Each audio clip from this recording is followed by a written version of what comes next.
And hello, everybody. Welcome to a very special edition of Narrative, as we're joined again by Olga Laukman, our friend from the Attorney Tracker. Olga, how are you? Nice of you to join us on a late night like this. Tonight's really special because we're going to do a lot of conversation around the secret life of Jeffrey Epstein, the second episode. Last week, we played the first one, which first aired in 2019.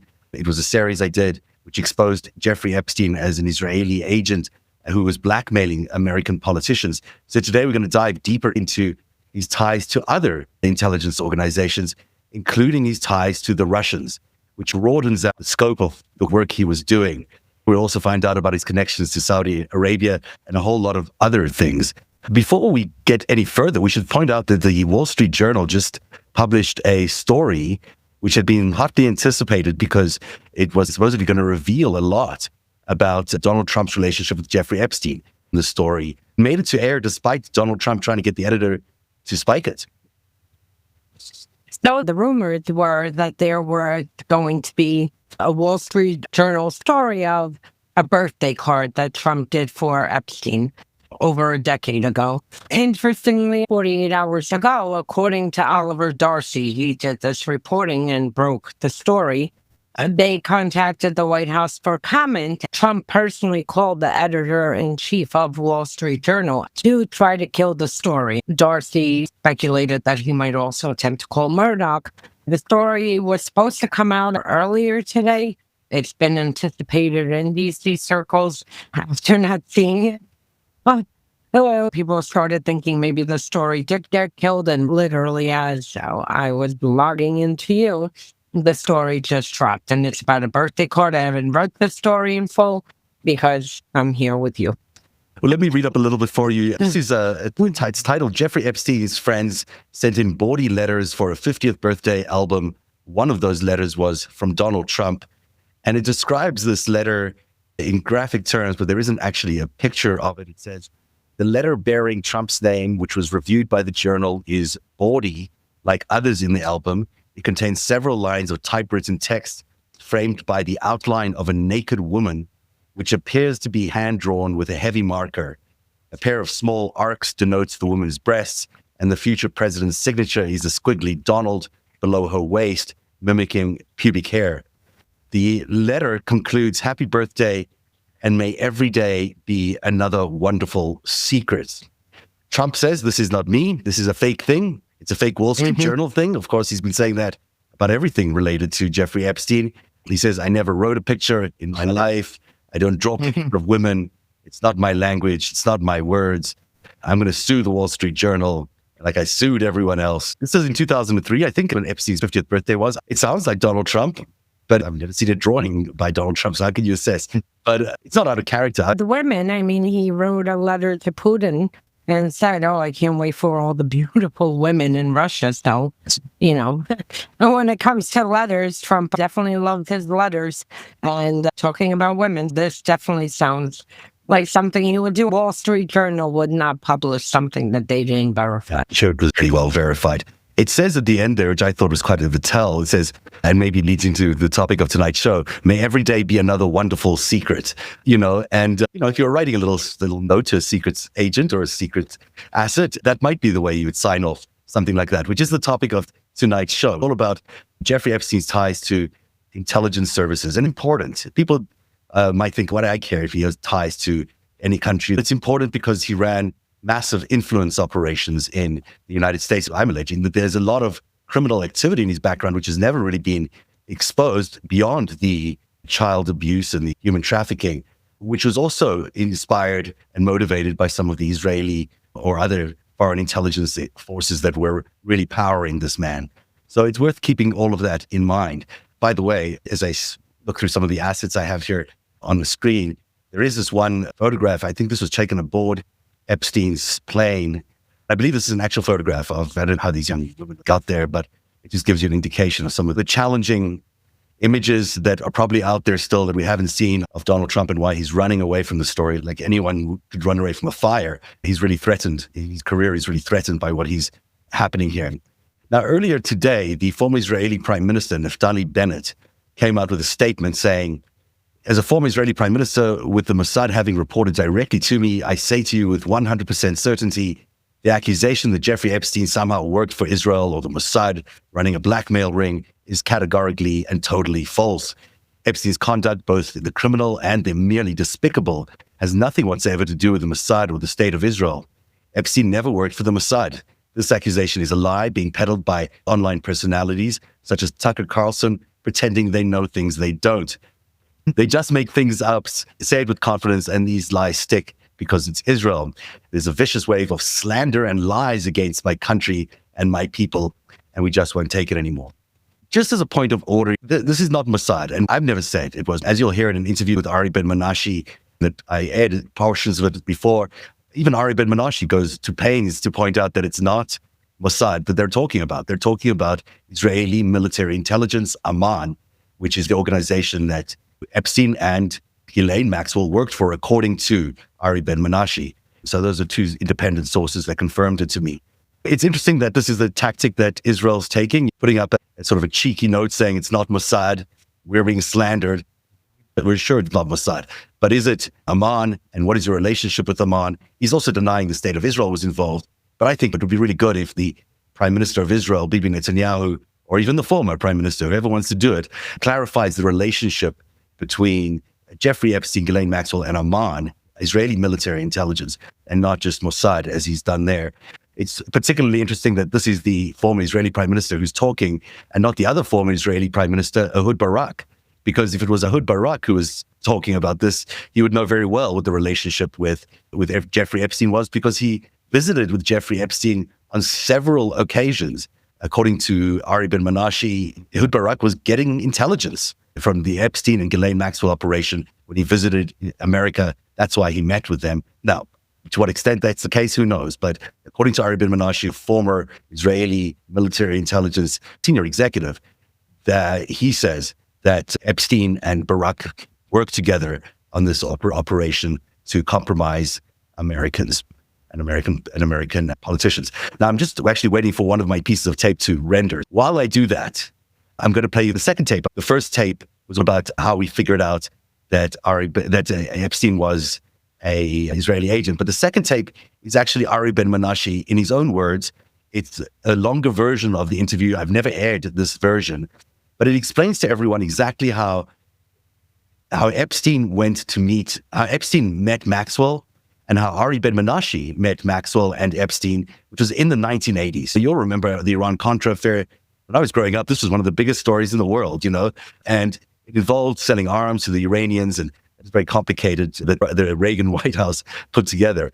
But the British side of this, and the Israeli side of this, involved Ari Ben-Menashe as the chief sort of trader of these weapons, and Robert Maxwell, who was the editor and publisher of The Mirror, plus the foreign editor of The Mirror, Nick Davies, had established a group. And believe it or not, here is the publisher of a newspaper trading arms between all these countries, pocketing money at the end, a lot of money that went to Maxwell.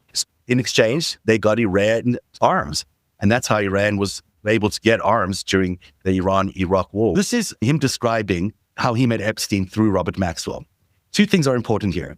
This is 10 years earlier than we officially knew that Jeffrey Epstein had met Ghislaine Maxwell. We were told it was in 1991 that they met. Once Ghislaine Maxwell moved to the United States, that's when she met Jeffrey Epstein. But Robert Maxwell tells me this was 10 years earlier that he met Jeffrey Epstein through Robert Maxwell. So this is 10 years earlier, a missing 10 years in Epstein's biography.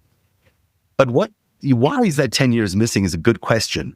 Some people are speculating the reason it's missing is because they didn't want to associate Epstein with Robert Maxwell. They wanted the Ghislaine Maxwell and Epstein association to seem fresh and new in 1991. They didn't want anyone to say on the record that in the 1980s, Ghislaine and Jeffrey Epstein were already an item, and that Robert Maxwell was the key figure involved in introducing them and in trying to get Epstein to become an Israeli agent, which he ultimately did. This is significant because Maxwell himself was a double agent, Olga. The relationship between Robert Maxwell was bipolar in some ways. He was partly part of the KGB and partly part of the Israeli Mossad. In his case, it was the Mossad. Yeah, and it's not the first one, because there was also an arms dealer, Manovich, I believe, who also was working for Israel at the time in the 80s.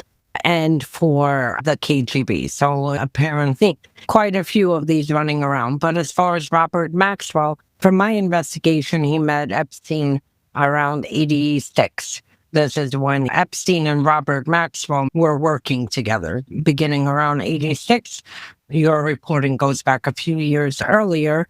And as far as with the Russians, Robert Maxwell allegedly was very close to Khrushchev, who was the head of the KGB. At the time in London, he had the scientific press and was translating various technology and other scientific documents. And he also allegedly, Robert Maxwell, was moving money for the KGB into the West and through the West. So they had a very established relationship from, I would say, probably like 83, 84. And he was close enough that he can just literally walk into his office without having, to set up any kind of follow the normal typical protocol.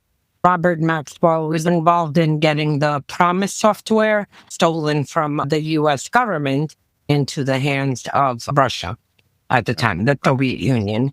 I always believed that Robert Maxwell was one of the key people with networks because the KGB had established networks to funnel money, including shell companies. There were a handful of trusted associates who would do that. Mogilevich was one of them. Robert Maxwell was another, to move the money. And then around from, I believe, 85 or 86, there was $50 billion at the time moved out of the Soviet Union. Once the KGB, I guess, began, suspecting, one, they needed to fund operations, but also once they began suspecting the Soviet Union might be in trouble, they started funneling money out in order to have money outside of the Soviet Union so they can basically, raise the KGB back from the ashes, which is exactly what they did.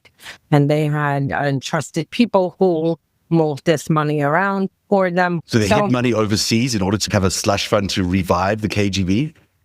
Yeah. Oh, that's and a person who told me was Oleg Kalugin, because I had interviewed him a few times.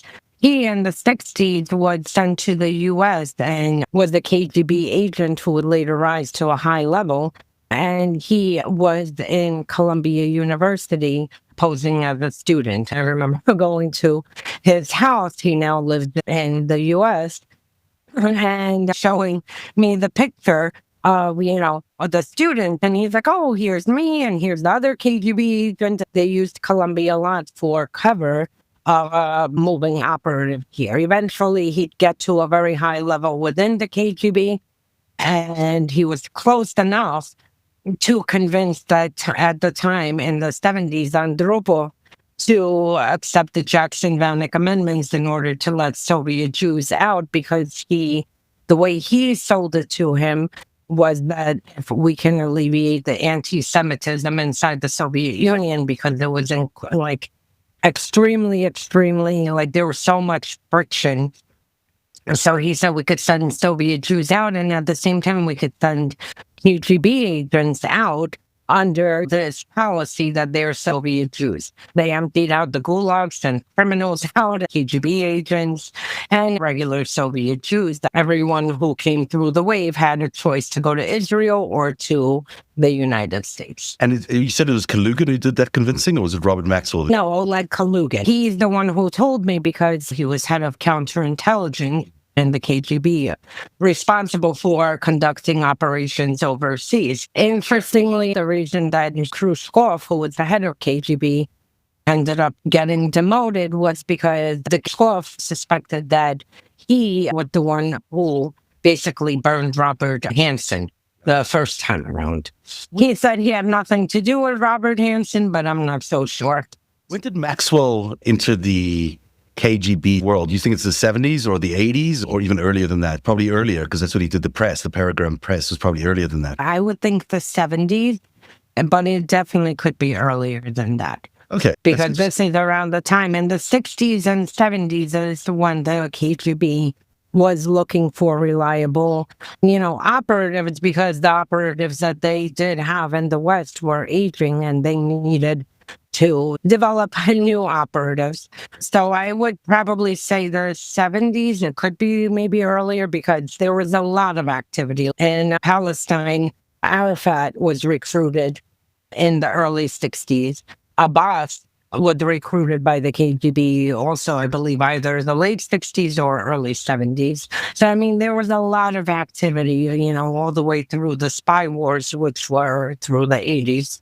So in the 1987 or 86, we think that the first sort of approach to Donald Trump came as well, but from the KGB, or the first attempt to identify him as a possible asset was somewhere in the early 80s, according to Yuri Shvets. So somewhere around 1980, early 1980s, but I still think that his wife, his ex-wife, Ivana, from the Soviet bloc, and her family being informants for the STB, which were a satellite of the KGB, and her providing information on what was happening domestically in the U.S., traveling back and forth. I still think that this is when it happened, and the KGB took notice because the KGB headquarters in Prague requested that the STB move the Trump and Ivana files to them. And this was around 78, 79. And this is not speculation because when the Czech Republic opened up their files in 2008, former hostage countries, as they call them, the Soviet Union and countries that were satellites, a lot of them opened up their, security services file. This was there, including the operatives who were responsible for handling Ivana's case, who were documenting very intimate details about their marriage, who were documenting information on Reagan, on Bush. I mean, this is all there, and this is in 2008. This was released way before Trump came onto the political scene. Nice. Like this. He attempted throughout the decades to get into politics, but not like... It is just so interesting, isn't it, that you've got Robert Maxwell in the 70s beginning to operate under the KGB umbrella. You've got Donald Trump starting to maybe begin a courtship with the KGB in the 1980s. And then in the early 1980s, Jeffrey Epstein was under the guidance maybe of Robert Maxwell. That's where Ari Ben-Menashe, the former Israeli military intelligence executive, met Jeffrey Epstein in Robert Maxwell's office. So you can see the confluence of forces that are still present with us today. The same group of people who were involved in that Iran-Contra affair are still impacting world policy 40, 50 years later. Here's what it looked like when this is all on audio. I don't have video, unfortunately. This is Ari Ben-Menashe explaining to me in his own words how he met Jeffrey Epstein. In the early 80s? Because he was in Europe at the time, or who was covering? In the early 80s? So he was in Europe at the time, or who was covering back? So he was traveling back. It was I think it was like 1981. He sort of disappeared out of the... Anyway, I didn't know very much about that, except what happened was that Maxwell introduced him to us, and he wanted us to accept him as part of our group. And I was in this military intelligence. They keep on saying Mossad, it's not. I know. I've not been saying Mossad. Everyone else has been saying Mossad, and I've been saying it's military intelligence. I personally said I wouldn't recommend him, so.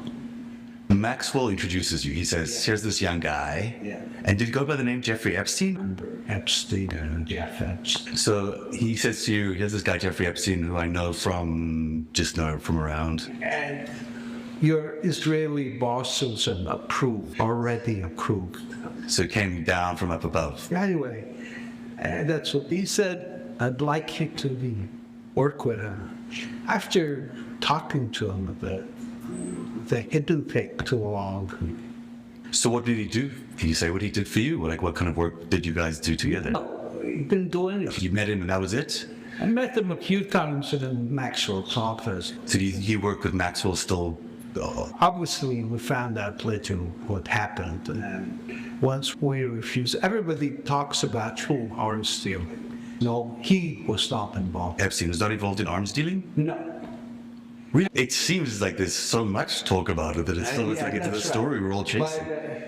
But what happened? Yeah. I know everybody's talking about arms that just really happened was Maxwell introduced him to us. We weren't real interested in him. Nick Davies talked to him quite a bit because the foreign editor was Oh, right. Oh, yeah, he's the number 2 guy who was also accused of those things. He said no. I said no. Kept anything. So he just basically didn't do anything for you. And did he do any arms deals for anybody else that you were aware of? Because there's the, I guess it was MI5 He was offering. very competent. He didn't seem to be a competent guy, but he was a good-looking guy. And Miss Maxwell, Ghislaine, yeah. he fell for her. Early, 1980. How old was she? She was young. Yeah. But most of the reporting about her and him only started in 1991 when they got to the United States. Yeah, I realized that. So he was part of the family business. Yeah, and Maxwell sort of started liking him, and my theory is that Maxwell felt that this guy's going for his daughter. Right. He felt. He felt like he could bless him with some work and help him out, and like it felt paternal for him. Was she involved in what you were doing over there? No. Later on, Yeah. she got involved with Israeli intelligence, Right. but not previous arms deal in Iran or business. Would you say she was an agent as well? Was she someone working for Israeli intelligence? Oh, definitely. Military intelligence as well? Yes. And because I have no idea how that world works, so I'm learning a little It bit. happened by accident. Do you get orders and you have to do certain things, or is it more like You get projects. big projects?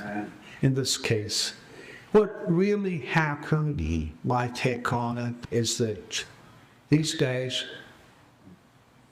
were seen as agents. They weren't really competent to do very much. And so they found a niche for themselves, blackmailing American and other political figures. For the Israelis? Because most people, it's hard for them to think about it, Israel as being blackmailing their leaders in the United States. It was quite a serious. And one of the big things that did happen is I realized that because what happened, I was arrested in 1989, I was acquitted in 1990, and I was testifying in Congress and in the Senate about George Bush. The Israelis were very, very worried about Clinton becoming president. The reason was that they thought he's going to be another Carter. He turned out not to be. Yes. But they were extremely worried about Clinton becoming president. You were arrested in 1989? Yes. What were you arrested for? For arms service to Iran. Right. Deny any of that. I just said it was unbordered. It was on behalf of the Israeli and American government. We actually turned to in court, said that I went to trial. I did not deny anything. I said, hey, this was on behalf of two governments. I didn't do it privately. I was acquitted. So we're talking about Iran-Contra, basically. We're talking about that same arms deal as Iran-Contra. And when your involvement in it, did it involve Maxwell and Epstein? Or It involved Maxwell and Nick Davies. He was about to be arrested. Maxwell was? Yeah. And that's why they often... Martin Dillon, I spoke to him, you know Martin Dillon, the author of that book with Thomas, right? He says that you said in that book, actually, there's a quote from you talking about he was going to reveal the secrets. And because of that, they felt like it was a liability. They were about to arrest them. Their Brits were. Right. The Israelis decided, well, was it not a good thing? How does it happen that a newspaper editor published, how is he involved in an arms deal? It doesn't seem... What happened was I met Nick Davies, not Maxwell, Nick Davies, in England through a common Jordanian Arab friend in London. He's the one that took him to Maxwell.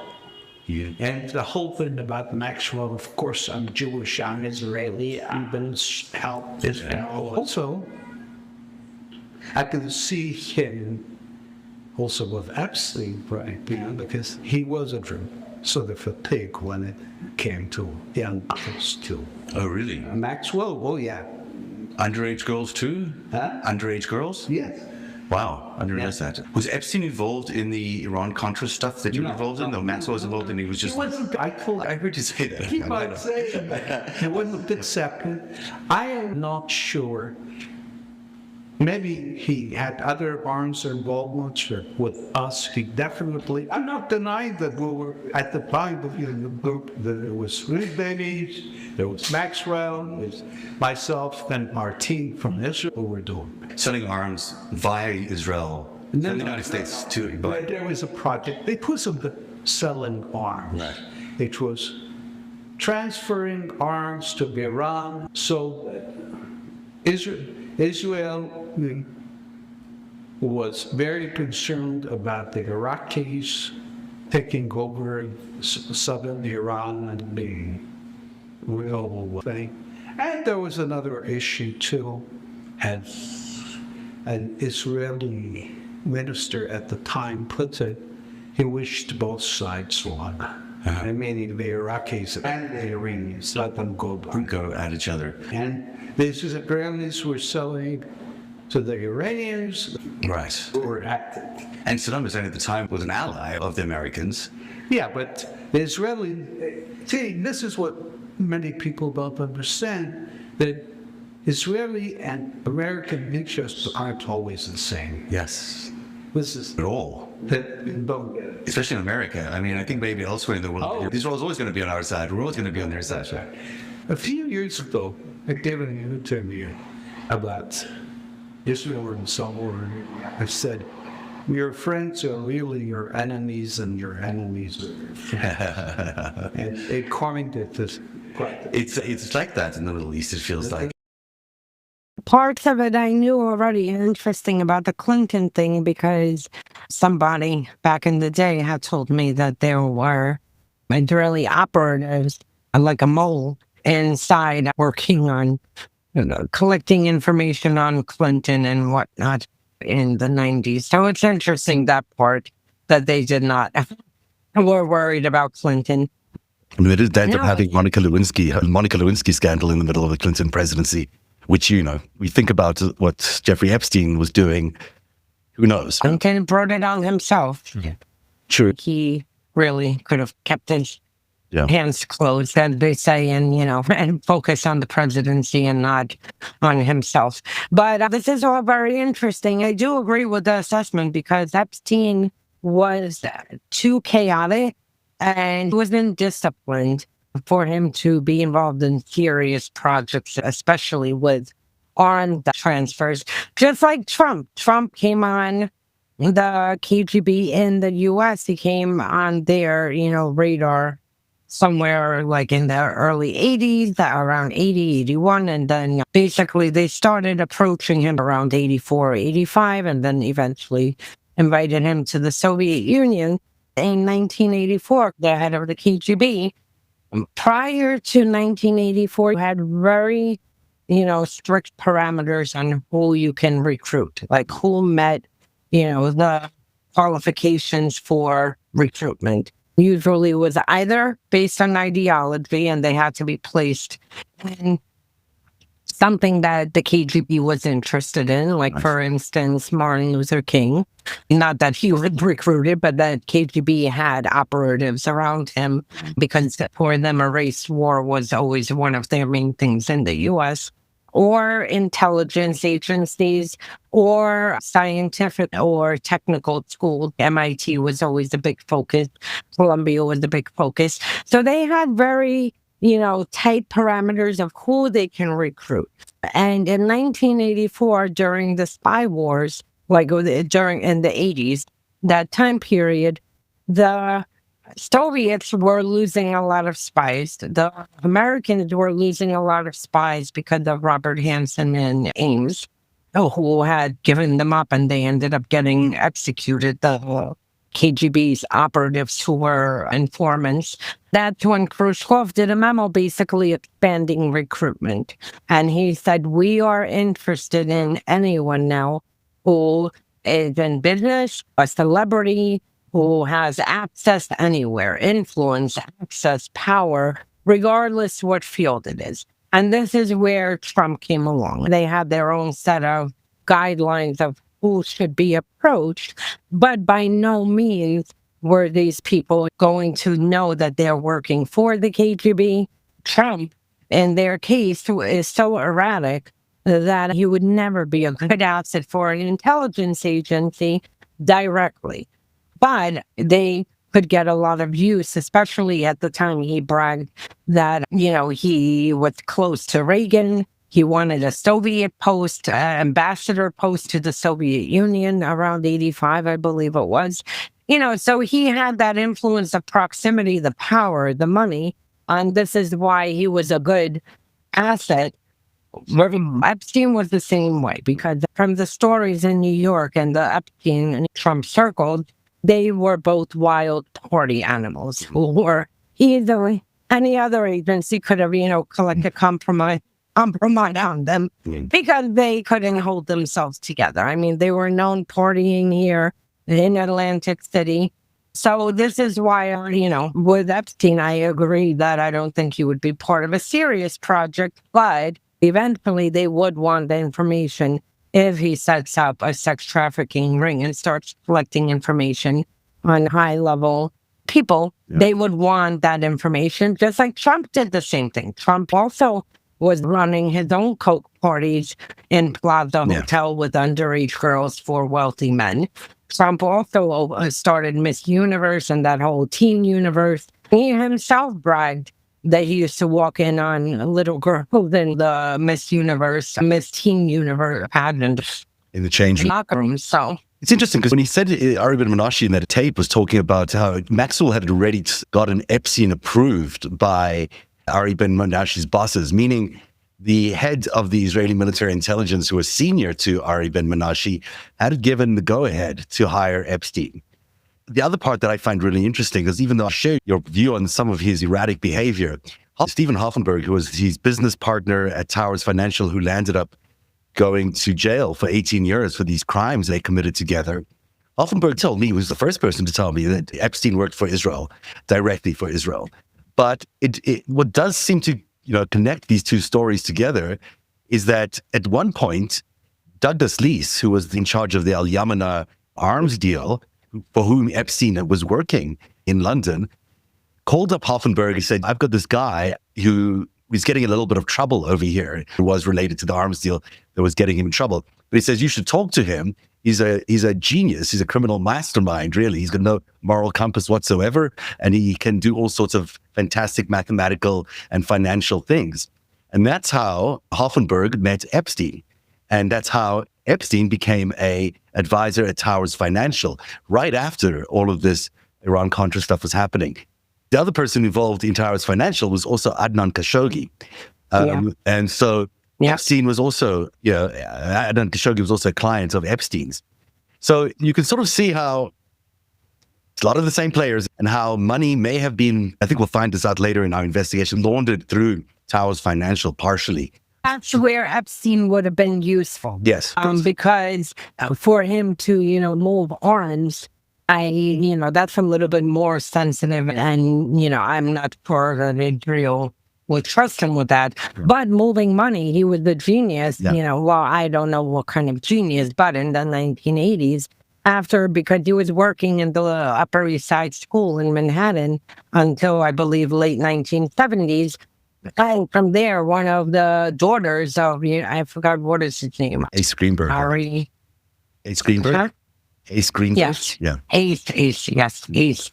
Well, he was tutoring his daughter, and this is how he ended up leaving the school and working in finance. As far as for moving money for operations, I would absolutely think that he would be the perfect person for that, just like Trump was the perfect person as a vehicle for money movement from Russian mafia, from Kremlin-linked officials.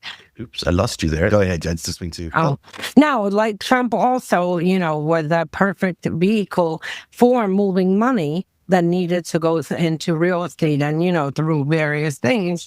But he would have never been a trained operative. Yeah, I don't think he was out there in the field doing spy work per se, but he was doing financial maneuvering and the blackmail definitely was doing for the Israelis.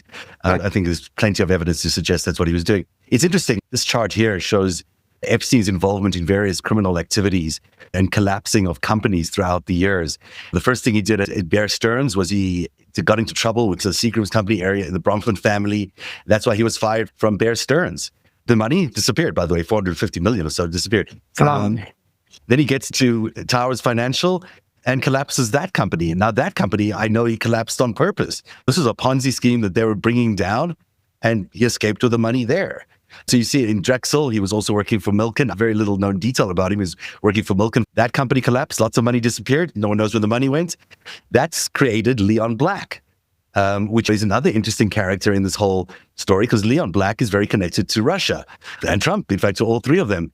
Leon Black took Trump to Moscow in 96, I believe, scout Trump Tower deals, which I don't think it's ever been about Trump Tower, but he was with him on that trip, and apparently it was a very, very wild trip. It was, but they went to a strip club. The next morning, the four of them appeared in front of a meeting with the Soviet officials they were visiting with.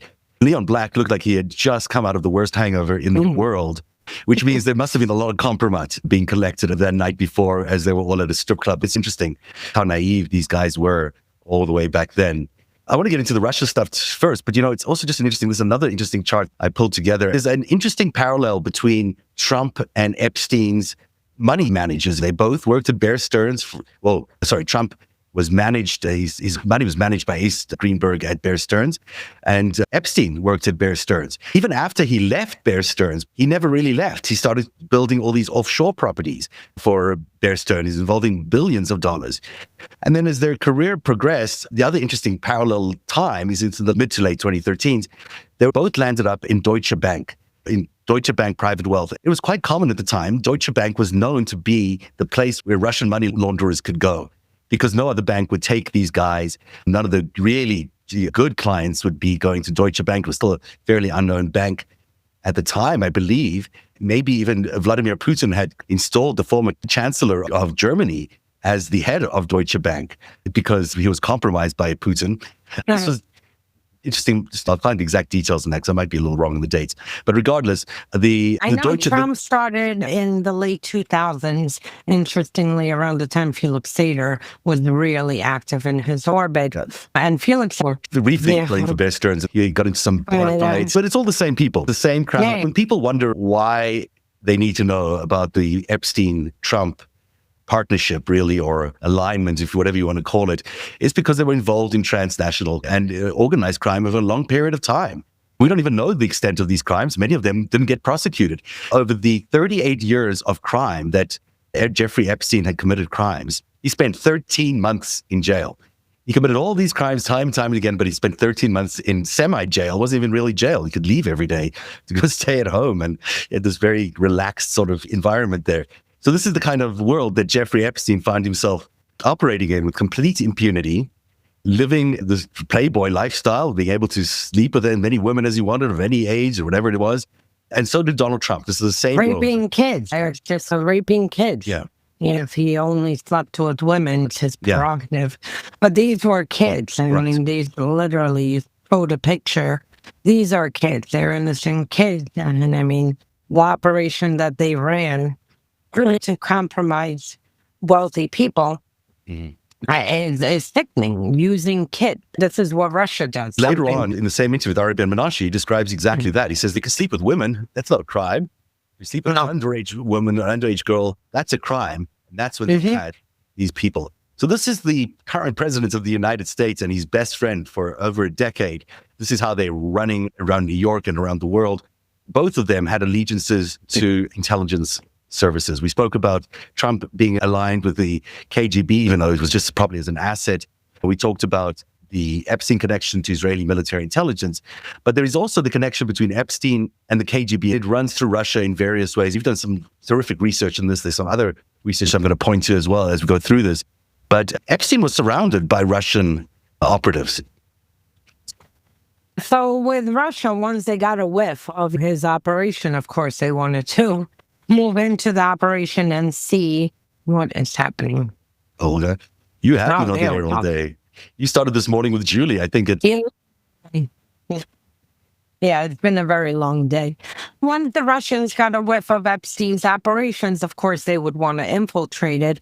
And Epstein was key for them, not just for the sex trafficking for Russia. This is the gold mine, trying to get information on, any wealthy compromise and any wealthy and influential people. But for Russia, it was also as much his ties to MIT. MIT has been a target of Russia since the 90s. They started sending people to him, including, I believe, Miss Russia, who had something with Trump. They flew with Ghislaine and Trump in Florida. She wormed her way into Epstein's circle. From there, you saw a lot of Russian operatives moving in and out. You mentioned Ehud Barak. There was a Russian operative that I had told you prior.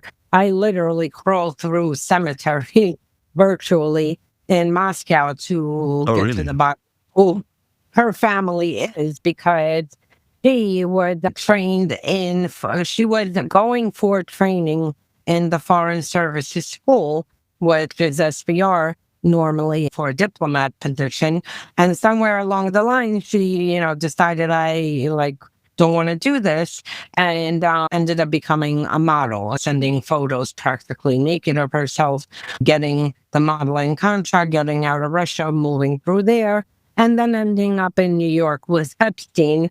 Not only was she with Epstein and Barack, but her focus was on MIT.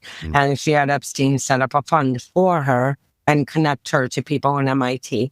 Her father, I ended up finding out, was GRU, which is Russia's military intelligence. Her grandfather, more interestingly, was GRU and buried in a very prominent cemetery equivalent to Arlington Cemetery. This was a prominent family. What's her name?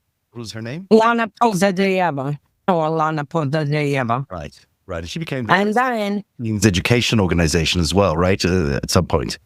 Yeah. And then there was another one then that when she got into the circle, she bought another one, Masha, got her name, who also I went through the whole family history, and she ended up being a PR person for Epstein. Same thing, a Russian agent. Her father was was the higher level official in Tambov, not the mafia, the city. It was a prominent family. Interestingly enough, her father was a higher level official in Tambov in the government. She was part of the pro-Putin movement, this indoctrinated youth Nazi group. And then at least if you know one, if I'm not mistaken. Drukova, I think her name was. Drukova. She ended up being a Silicon Valley financier of some sort. It was very striking in terms of appearance, but she begged me not to run the story that I was about to run on her. She was quite insistent that I not run it. She's an agent, and her sister was an agent. Her sister went to the SVR school, Lomanov. These were trained agents sent to the West people, prominent people, or, whoever their targets were. And yes, she was actually, Lana's the one who brought her here. Lana had a joint business with her sister in Moscow. Once she got into Epstein's circle, she brought this one along. Then you had Johnny Dugan. I was going to suggest as another, do you know much about Sergei Belyakov? He was a former deputy minister of an FSB graduate in Putin's government. He's very close, I believe, to Epstein over a period of time. I don't remember him being close with Epstein, so it's something I'll take a look at. Documents indicate that Sergei Belyakov had been in contact with Jeffrey Epstein since at least 2014. I stopped looking into him around a decade ago, or a little bit under a decade ago, maybe. That would be interesting, because that would be around the time that everything happened with Dugan. Russia was trying to get information on everyone would want to have these files. Russia might actually have the sex tapes. And it'll be interesting to see what happens with it and if it comes out in some form. Because then you have John Dugan, who was honeypotted in around 2012 or 13, brought to Russia and introduced to Putin's mentor, Borodin. And then from there, he came here. He was a police officer or sheriff in Palm Beach County, was fired. Eventually ended up moving up north, becoming a cop. I believe he got fired there too. Opened a whistleblower thing. And the lead investigator who investigated Epstein ended up going to him and delivering all his case file videos and evidence he had, because he wanted it to be preserved, because he thought that they were trying to cover for Epstein. That John Dugan allegedly has all this information, and then by 2015-16, he was working with Russia's military intelligence, running operations here with the cyber attacks and WikiLeaks and all of that. When the FBI started closing in on him, he put on a wig and fled from Florida with a wig to Canada. From Canada, took a plane to Canada to Russia, and they gave him asylum. And he's been living there. And he has the tapes. Yep, and he's been living there in Russia since I believe it was 15 or 16 that he fled the U.S. And he's also not only was he involved with the Epstein stuff, but he also was involved with the 2016 election. He was involved in running information warfare operations for Russia in occupied territories, including creating fake mass grave tapes and all of that garbage. That is a lie, saying the Ukrainians, are mass murdering people, which is a lie.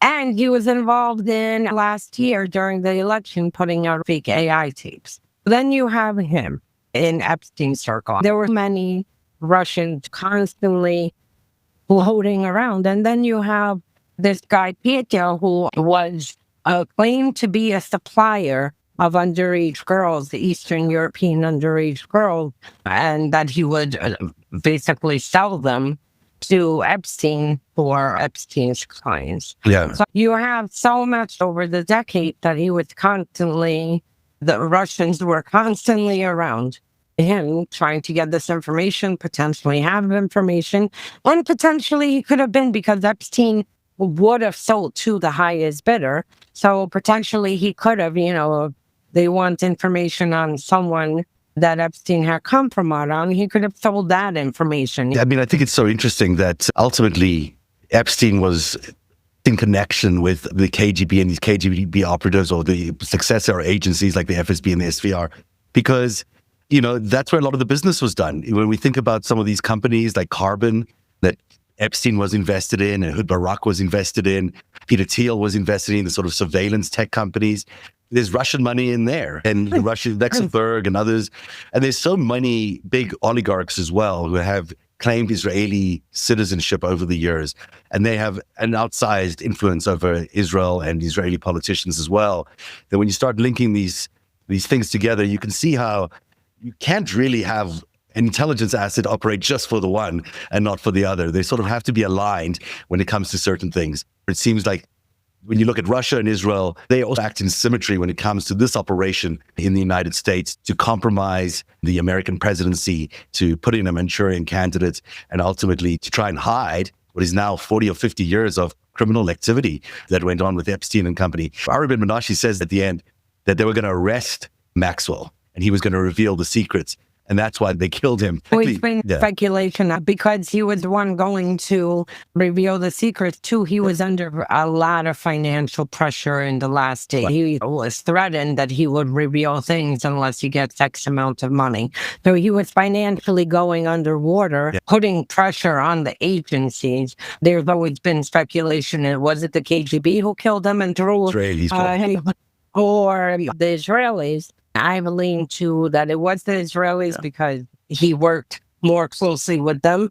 It could be either of them. Yeah, I think Ari Ben-Menashe said it was the Israelis. He pretty much said so. But the interesting thing there that, if he was going to be arrested, if that's the other reason that they were going to do that, because he was It's interesting that that's what happened to Epstein, arrested and then killed, or committed suicide, depending on your version of events, for spilling secrets. I know that Epstein, in the final days of his life, was spilling a lot of secrets to American prosecutors, and that made whoever very nervous, of course, and that's why he didn't make it. Two other interesting nuggets you will find interesting. I was told that on those final days of Maxwell's life, Jeffrey Epstein was consulting with him on trying to get these new bank loans for him so he could get out of the bank troubles he was in, or the financial troubles he was in.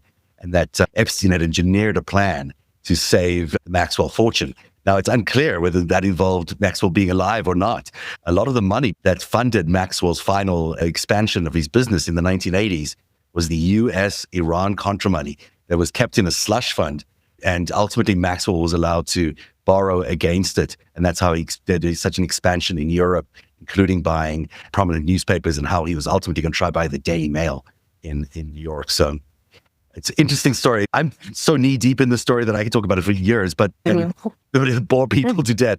But it is, when you look at Epstein, you're looking at someone who probably was a double agent as well, or at least an agent for Israeli military intelligence, but really responsible to the Kremlin through various operatives around him and through the funding he was getting. I think that the financial documents Ron Wyden is now investigating in the Deutsche Bank, JP Morgan and Mellon Bank's database of billions of dollars transferred between to and from Epstein accounts. In there, we'll find a lot of the details we're looking for as to whom was really funding the Epstein operations and the amount of criminal activity that they were involved in over many, many years. And I'm sure involved Donald Trump over the years, which is why he's trying so hard to keep this all under wraps, because it's really a massive operation.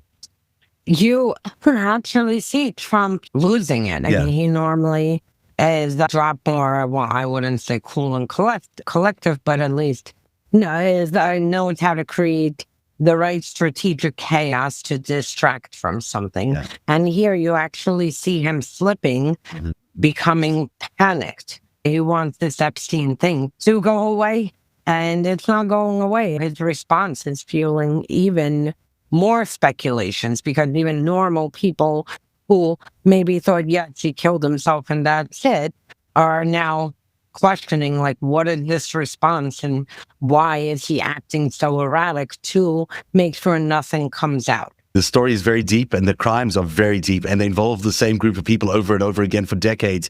This is the last thing Trump wants out there for sure, and he doesn't want any of this detail flowing out. So we'll continue to cover it. We didn't get to run the full episode of The Secret Life of Jeffrey Epstein Part 2, but I'm going to run a big portion of it in the piece that accompanies our show tonight. And we'll do episode 3 next, because it gets even more interesting with this whole series as we would broadcast this in 2019. Between the times he was still alive and he died in the 3rd or 4th episode of this series, in a quite surprising way, of course. And we'll cover all of that, plus a new interview I uncovered from Hoffenberg that I had forever, hadn't really listened to that carefully, where Hoffenberg really describes the money laundering that was going on through Towers Financial. And it absolutely says that Epstein was involved in the greatest heist in American history. The more you look at it, the more that's exactly what it seems to be. That definitely fits his pattern, especially with Trump. In the early 80s, he was in Europe at the time. With Trump, people mock him for all the bankruptcies, but I can tell you that the Russian tactics is bankruptcies on purpose, because the biggest scam we had in my old neighborhood, which was hundreds of millions of dollars, was opening companies, lots of them, and bankrupting them, then walking off with the money. And 100%. Did this, all the casinos and a lot of his properties. I mean, he walked off with a pretty penny on the books. It looks like what a shitty businessman. What's like with money? For the Russians, I can't tell you how many times they either burn things for insurance reasons, open companies and bankrupt them, open credit cards, bankrupt them. It's a whole operation that they used to carry out here in my old neighborhood. They weren't looking to say, oh, look at Misha, he's such a great businessman. They were looking to make as much money as they possibly could, using every scheme that they could. This is exactly what Epstein and Trump have in common. They're bankruptcy kings. They in every single case that Epstein was involved in a business, it went bankrupt, and he walked away with millions of dollars. Same thing with Donald Trump, really expert at bankrupting things and ultimately getting away with a lot of the money. That Must have been on Brighton Beach. Yeah, that's where they came from. That's exactly where Epstein was Trump raised. So that is why America should be really careful about what they're trying to bankrupt next, because they seem to be trying to bankrupt America. And wouldn't surprise me if they do. It's the biggest catch of their lives. Thank you for being here tonight, Olga. I so appreciate your research and your long day. I know you're putting so many hours today, but it's so helpful to hear all these names and to see how these two networks cooperate. Two guys who are best friends. Lands up with such. Just before we go, I want to clear something up that I've been seeing floating around online. The far right and many people, including our own media, are under the impression that Trump stopped talking to Epstein after he got arrested for sex trafficking and that he was repulsed by his crimes. That is the furthest thing from the truth. Absolutely. They actually stopped talking because there was a mansion that was up for auction, Epstein's, and Trump backstabbed him and bought this property. This is Wex's property in Palm Beach, the Amelie something. Yeah, it's Amate. And this is why they stopped talking. It had nothing to do with young girls, had nothing to do with Epstein trying to recruit girls out of Mar-a-Lago. It had nothing to do with Epstein being under investigation in Florida for sex trafficking kids. It had nothing to do with any of that. It was literally off of this property where they had a blowout because Trump backstabbed him over this real estate property. Absolutely. That's 100% correct. I can never get the name right. Yeah. Who gave Trump a huge increase on the actual asking price. And that's how he was saved from one of his bankruptcies. So anyway, that is The Secret Life of Jeffrey Epstein, the 2025 version. We reveal that Jeffrey Epstein was a double agent for both Israel and the Russians. We'll be back with another episode sometime in the next week or so. Thank you very much for being here tonight. And thank you at home for your support on this project and other projects. And have a good night. Everyone should subscribe to the Trump Tyranny Tracker and Unmasking Russia, because that is where you get all the details on everything to do with Russia and the autocracy creep. So please check out Olga's work. It's really important to support her.